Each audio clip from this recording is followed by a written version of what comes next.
आपके लिए जानना और देखना बेहद जरूरी है।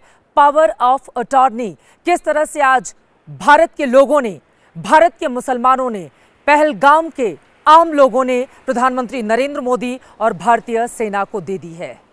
इस पावर ऑफ अटॉर्नी को आप जानें और समझें, जिसके जरिए आपको पता चलेगा कि किस तरह से पाकिस्तान का मर्सिया भारत के मुसलमानों ने लिख दिया है।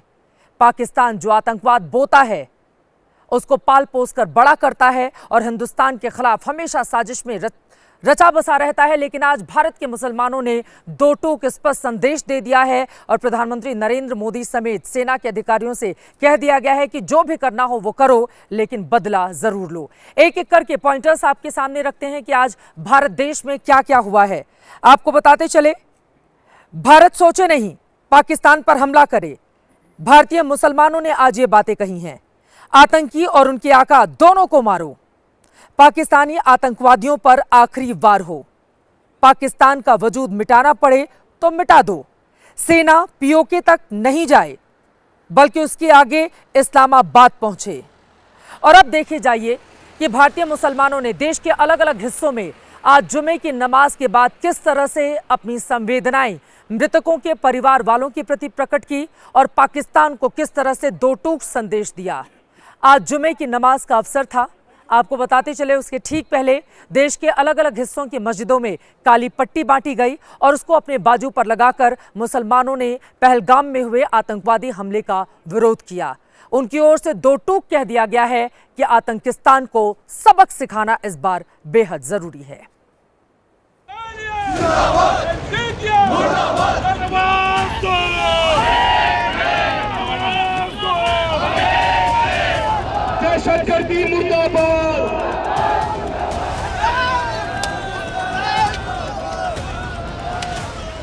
हिंदुस्तान के एक एक कोने से आज आवाज उठ रही है। अब ये सरकार की लड़ाई नहीं, 140 करोड़ हिंदुस्तानियों की लड़ाई है दहशतगर्दी के खिलाफ।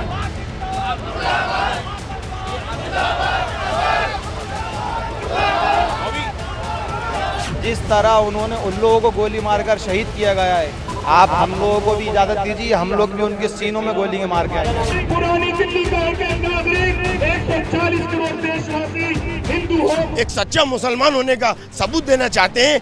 प्लीज अब हमारे हाथ खोल दो और पाकिस्तान की बॉर्डरों को खोल दो।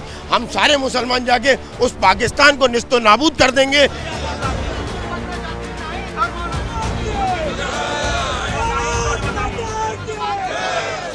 अगर यहाँ की सरकार हम लोग मौका देती है तो यहाँ के मुसलमान ही पाकिस्तान को मिटाने के लिए काफ़ी है। हम खुद मिटा देंगे, हम खुद मिटा के उसके मारेंगे।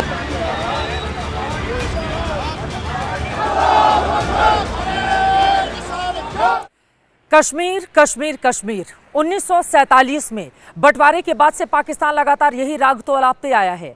तीन बड़ी जंग बुरी तरह से हार जाने के बावजूद कश्मीर का राग अलापना पाकिस्तान नहीं छोड़ता। आए दिन उसको मुंह की खानी पड़ती है, लेकिन उसके बावजूद वो फिर से उठता है, फिर से आकर उसी मुंह से खड़ा हो जाता है।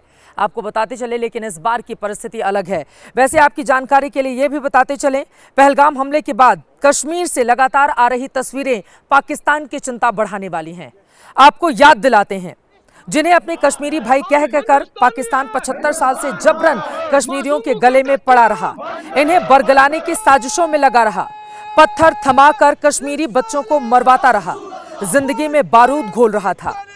आज इन्हीं लोगों ने पाकिस्तान के डेथ वारंट पर दस्तखत करके सरकार और सेना को दे दिए हैं। जुमे के दिन कश्मीर के हर हिस्से में लोग सड़कों पर निकले, पाकिस्तान मुर्दाबाद के नारे लगाए। सरकार और सेना से मांग की गई कि पाकिस्तान में घुसकर आतंकवादियों के साथ उनके आकाओं का वजूद मिटा दो, पूरा कश्मीर साथ है। अब की बार कुछ ऐसा करो कि पाकिस्तान से ना कोई आतंकी घुस सके और ना ही किसी की जान ले सके। आज पहलगाम और कश्मीर के अलग अलग हिस्सों में जिस तरह की एकजुटता का संदेश समूचे हिंदुस्तान को लेकर दिया गया, वो अपने आप में अद्भुत रहा। जिन हाथों में कभी पत्थर हुआ करते थे, आज उसी पाकिस्तान के खिलाफ जुबानी पत्थर उन लोगों ने चलाए, ये कहते हुए कि पाकिस्तान के वजूद को मिटाने का अब वक्त आ गया है। और कुछ और तस्वीरों के जरिए इस बात को आप समझने की कोशिश कीजिए। कश्मीर को अपने गले की नस बताने वाले आसिम मुनीर को ये तस्वीरें जरूर देखनी चाहिए, जिसके बाद अकल पर पड़ा पत्थर और पर्दा उठ जाएगा।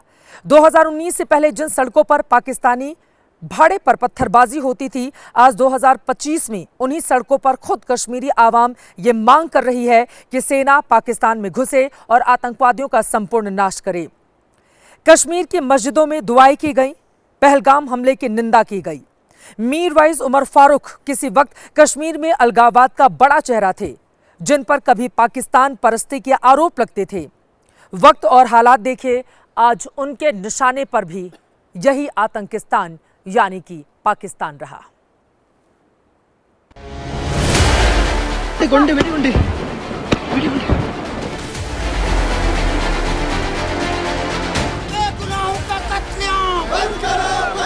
हिंदू मुस्लिम सिख ईसाई आपस में है भाई भाई। दरिंदों को, इन कातिलों को ऐसा सजा दीजिए, इनकी नस्लें याद रखे आगे दोबारा ये हरकत करने के लिए।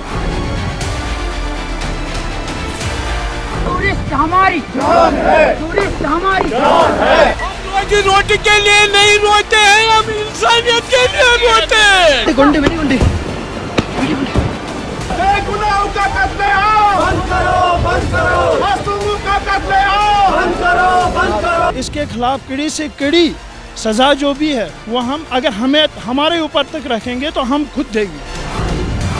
हम हिंदुस्तानी है, हिंदुस्तान हमारा है। मासूमों का कत्लेआम बंद करो। मजहब मुश्रिकी का कत्ल किया जा रहा है, तुम इसकी हुजूर मत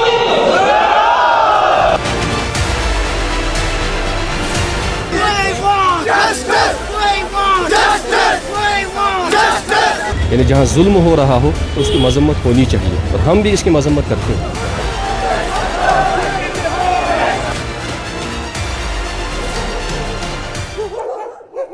मैं इस वक्त पहलगाम में मौजूद हूं और अब आपको पहलगाम के लोगों का गुस्सा भी जरूर देखना चाहिए।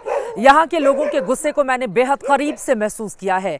यहाँ के लोगों के दिलों में जो आग धधक रही है, यकीनन उसने पूरे हिंदुस्तान को भी सुकून दिया है, क्योंकि इन लोगों ने हिंदुओं के नरसंहार को बेहद करीब से देखा था। आज पहलगाम के मुसलमानों ने जुमे की नमाज के बाद किस तरह से अपनी भावनाएं व्यक्त की हैं और अपने गुस्से का इजहार किया, आपको जरूर सुनना चाहिए। यहाँ पर ये पहलगाम के आम लोग हैं, इनका ये कहना है कि बेगुनाहों का कत्लेआम बंद करो, बंद करो। जुमे की नमाज अदा करने के बाद ये लोग आ रहे हैं। हमारी टूरिस्ट हमारी, टूरिस्ट हमारी, टूरिस्ट हमारी, बेगुनाहों का कत्लेआम बंद करो, बंद करो। और हम इससे कड़ी से कड़ी अल्फाजों से मजम्मत करते हैं। मैं क्या बताऊं आपको, हम सब लोग यहाँ पे जितना भी है रोना चाहते हैं, लेकिन क्या करें, आंखों में आंसू नहीं है। ऐसा हमें जैसे एक क्या बताऊं, यहाँ से गोली दी, यहाँ से निकाल दी, बिना दर्द के हमें ऐसा दर्द है कि हम बयान नहीं कर सकते। कश्मीरियों को सबको इसका दुख है, रोना भी आता है और इसीलिए इसके लिए हम सजा मिलना चाहिए उन लोगों को। हमारे क्रैन मार, हमारा कलेजा फटता है जो ये गुजरा यहाँ। देखिए, हम रोजी रोटी के लिए नहीं रोते हैं, हम इंसानियत के लिए रोते हैं। वो हमारे मेहमान थे, सदियों से हम इनके साथ चलते फिरते हैं, उठते बैठते हैं। ये रोजी रोटी का सानवी मसला है। दूसरा, पहले इंसान दर्द दिल के वास्ते पैदा किया इंसान को, के लिए कुछ करना चाहिए करो भी।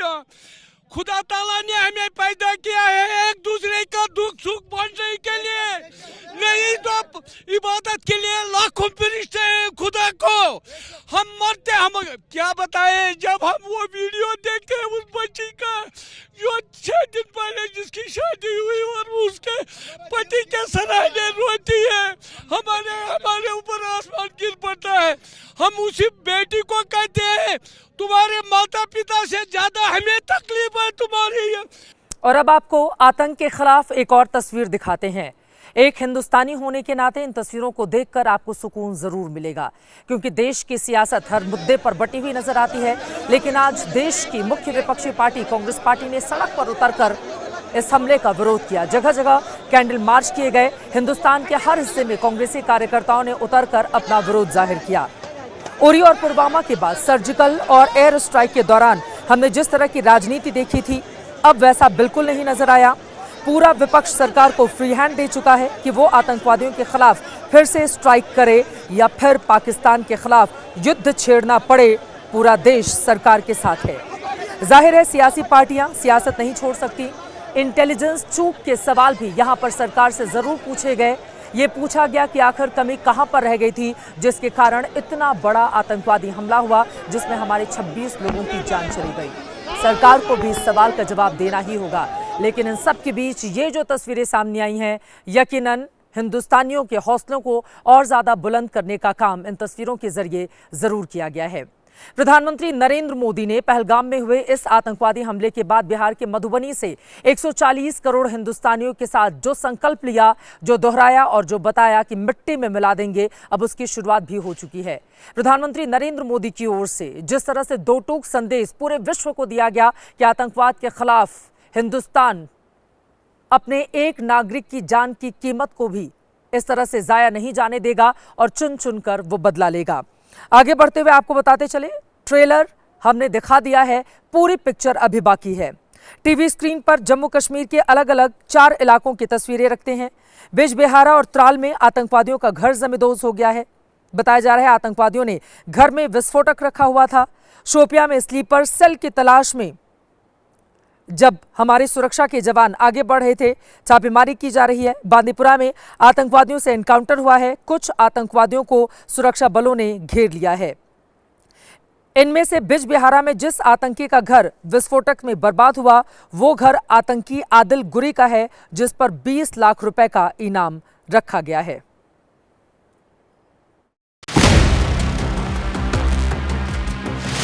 रात 12:30 बजे का वक्त था जब इस घर में धमाका हुआ। आग का गोला दिखा। ये घर उसी आतंकी आदिल का है जो पहलगाम की घटना में शामिल था। आदिल गुरी उर्फ आदिल हुसैन ठोकेर। हमले के बाद इसकी तस्वीर और इसका स्केच जारी किया गया था। 20 लाख रुपए का इनाम रखा गया है। बताया जा रहा है कि बिजबिहारा के इस घर में विस्फोटक रखा हुआ था जो फट गया। दिन में एबीपी न्यूज की reporter Chitra Tripathi ground zero पर पहुंची थी। बिजबेहरा में ये आतंकवादी आदिल का घर है। आप देख पा रहे हैं चारों तरफ से अब जमींदोज हो चुका है, इसमें कुछ भी बचा नहीं है। आपको बताते चले कि आदिल के पिता, उसके 2 सगे भाई और 2 उसके चचेरे भाइयों को पहलगाम में जब आतंकवादी हमला हुआ उसके बाद ही उनको हिरासत में लेकर पुलिस प्रशासन जा चुका था और ये उसका घर है जहां पर बीती रात सुरक्षा बल आए और उसके बाद इसको जमींदोज कर दिया गया। आस पड़ोस के जो घर हैं उनको भी नुकसान यहाँ पर पहुंचा हुआ है, आप देख पा रहे हैं। लेकिन दूसरी तरफ की तस्वीरें मनोज आपको दिखाएंगे। इधर आइए, चारों तरफ आप यहाँ पर देखेंगे ये जमींदोज पड़ा हुआ है। बड़ा सा मकान था जिसको तोड़ दिया गया है और यकीनन ये उस आदिल को सबक सिखाने की एक कोशिश, हालांकि अभी वो पुलिस की गिरफ्त से बाहर है। खबर ये मिली है कि 2018 में वो श्रीनगर परीक्षा देने गया था और उसके बाद फिर वो लौट कर नहीं आया और फिर वो आतंकवादी गतिविधियों में इन्वॉल्व हो गया।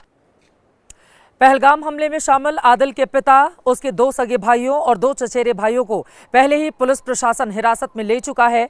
लेकिन इन सब के बीच आज जब मैं ग्राउंड जीरो पर पहुंची जहां पर उसके घर को जमींदोज किया गया, तो मैंने आदिल की मां से बातचीत की। घर वाले आदिल को सरेंडर की अपील कर रहे हैं, तो वहीं दूसरी तरफ कड़ी से कड़ी सजा दिए जाने की भी मांग उस हिस्से के आम मुसलमानों की ओर से की गई है कि पहलगाम का जो भी दोषी हो, जो भी आतंकवादी हो, चुन चुन कर उसका हिसाब बराबर किया जाए।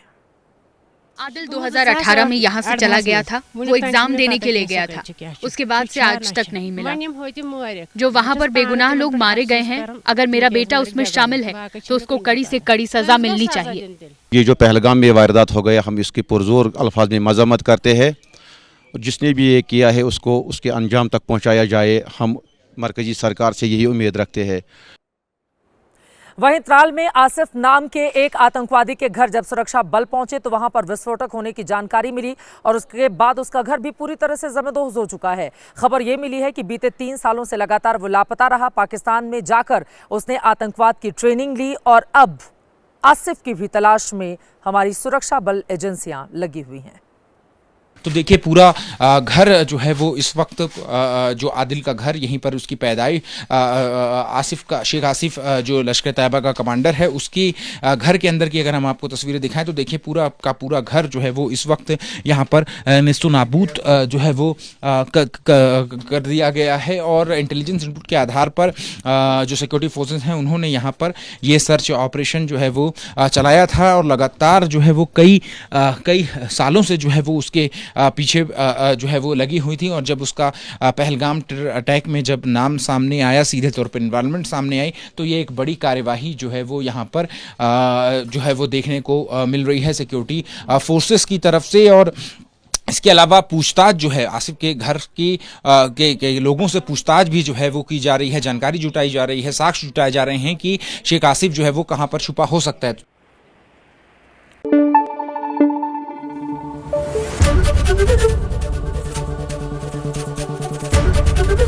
एबीपी न्यूज आपको रखे आगे।